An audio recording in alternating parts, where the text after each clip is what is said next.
राष्ट्रपति मुर्मू की राफेल उड़ान का ब्यौरा। 29 अक्टूबर 2025 Ambala air force station Haryana. Rafale लड़ाकू विमान में सॉर्टी, एक तरह की अभ्यास उड़ान। Pilot group captain Amit Gehani, जो 17वीं स्क्वाड्रन गोल्डन एरोज की कमांडिंग ऑफिसर है। अवधि और दूरी लगभग 30 मिनट की उड़ान, जिसमें लगभग 200 किलोमीटर की दूरी तय की। विमान लगभग 15,000 फीट की ऊंचाई पर और लगभग 700 किलोमीटर प्रति घंटे की गति पर उड़ा। उड़ान के बाद राष्ट्रपति ने आगंतुक पुस्तिका में लिखा, राफेल पर उड़ान भरना एक अविस्मरणीय अनुभव। राष्ट्रपति द्रौपदी मुर्मू ने बुधवार को इतिहास रच दिया। उन्होंने भारतीय वायुसेना के राफेल लड़ाकू विमान में उड़ान भरी। ये वही राफेल है जो हाल ही में ऑपरेशन सिंदूर में इस्तेमाल हुआ था। ये उड़ान हरियाणा के अंबाला एयरफोर्स स्टेशन पर हुई। गौरतलब है कि राष्ट्रपति मुर्मू भारतीय सेनाओं की सर्वोच्च कमांडर हैं। उनकी ये हिम्मत लाखों महिलाओं और युवाओं के लिए मिसाल है। आपको बता दें कि ये विमान पहलगाम हमले का जाबाज था, यानी वो आतंकी घटना जिसमें 26 लोग मारे गए थे। ऑपरेशन सिंदूर के दौरान वायुसेना प्रमुख एपी सिंह ने इसे राष्ट्रीय जीत कहा था। बहरहाल, राष्ट्रपति मुर्मू ने राफेल जेट में सवार होकर आसमान छुआ तो वातावरण रोमांचकारी हो गया। उनके साथ वायुसेना प्रमुख air chief marshal AP Singh भी राफेल में उड़े। एपी सिंह ने कहा कि ऑपरेशन सिंदूर एक राष्ट्रीय जीत है। वायुसेना की सटीक मारक क्षमता कमाल की है। राफेल एक आधुनिक विमान है। ये 4.5 पीढ़ी का मल्टी रोल फाइटर जेट है। इसमें उन्नत रडार, हथियार और तकनीकी है। भारत की रक्षा में यह एक मजबूत हथियार है।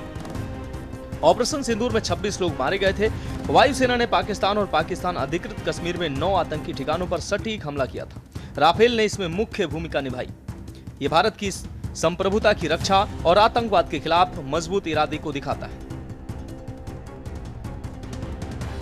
राष्ट्रपति की तस्वीर, पाक को करारा जवाब। आपको बता दें कि भारत ने जिस दौरान पाकिस्तान के आतंकी ठिकानों को तबाह करने के लिए ऑपरेशन सिंदूर को अंजाम दिया था, उसी वक्त पाकिस्तान की तरफ से एक दावा हुआ था कि उसने भारत की महिला पायलट को पकड़ लिया। पाकिस्तान की तरफ से इस पायलट का नाम शिवांगी सिंह बताया गया था। हालांकि भारत ने साफ कर दिया था कि यह पूरा दावा ही झूठा है। आपको बता दें कि राष्ट्रपति द्रौपदी मुर्मू ने राफेल उड़ाने से पहले हरियाणा के अंबाला एयरफोर्स बेस पर उन्हीं शिवांगी सिंह के साथ तस्वीरें खिंचवाई और पाकिस्तान के दावे को धराशायी कर दिया। राष्ट्रपति के साथ इस तस्वीर में स्क्वाड्रन लीडर शिवांगी सिंह मुस्कुराती हुई दिखी। आपको बता दें कि राष्ट्रपति द्रौपदी मुर्मू बुधवार सुबह 9:15 पर विशेष विमान से अंबाला पहुंची। एयरफोर्स स्टेशन पर air chief marshal Amarpreet Singh ने उनका स्वागत किया। एयरफोर्स स्टेशन पर राष्ट्रपति को गार्ड ऑफ ऑनर दिया गया। फिर उन्होंने परेड का निरीक्षण किया। राष्ट्रपति ने जवानों से मुलाकात कर एयरफोर्स स्टेशन की यूनिट्स का निरीक्षण भी किया।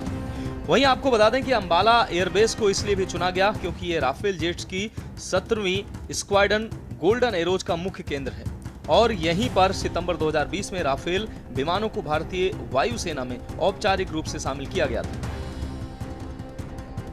कितनी खास मुर्मू की उड़ान। राष्ट्रपति मुर्मू की यह साहसिक उड़ान भारत की रक्षा क्षमता को मजबूत करने का संदेश देती है। ये देश में स्वदेशी उत्पादन को बढ़ावा भी देती है। राफेल जैसे विमान भारत में ही बन रहे हैं। राष्ट्रपति की हिम्मत से युवा प्रेरित होंगे, खासकर लड़कियां हवाई जहाज उड़ाने का सपना देखें। भारत की वायुसेना तेजी से मजबूत हो रही है। आपको बता दें कि राष्ट्रपति मुर्मू भारतीय सशस्त्र बलों की सर्वोच्च कमांडर है। इससे पहले उन्होंने अप्रैल 2023 में असम के तेजपुर एयरफोर्स स्टेशन से सुखोई 30 MKI में उड़ान भरी थी। वे भारतीय वायुसेना के 2 अलग-अलग लड़ाकू विमानों में उड़ान भरने वाली पहली भारतीय राष्ट्रपति हैं। फ्रांस से खरीदे गए थे राफेल लड़ाकू विमान।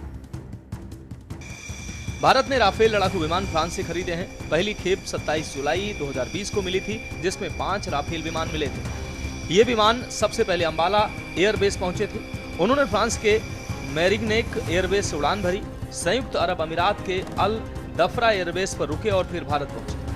आपको बता दें कि 10 सितंबर 2020 को अंबाला एयरबेस पर रक्षा मंत्री राजनाथ सिंह और फ्रांस की रक्षा मंत्री फ्लोरेंस पार्ली की उपस्थिति में एक औपचारिक इंडक्शन सेरेमनी आयोजित की गई थी। इन विमानों को भारतीय वायुसेना की 17वीं स्क्वाड्रन गोल्डन एरोज में शामिल किया गया था। रक्षा मंत्री राजनाथ सिंह भी राफेल में उड़ान भर चुके हैं। स्पेशल डेस्क के न्यूज इंडिया।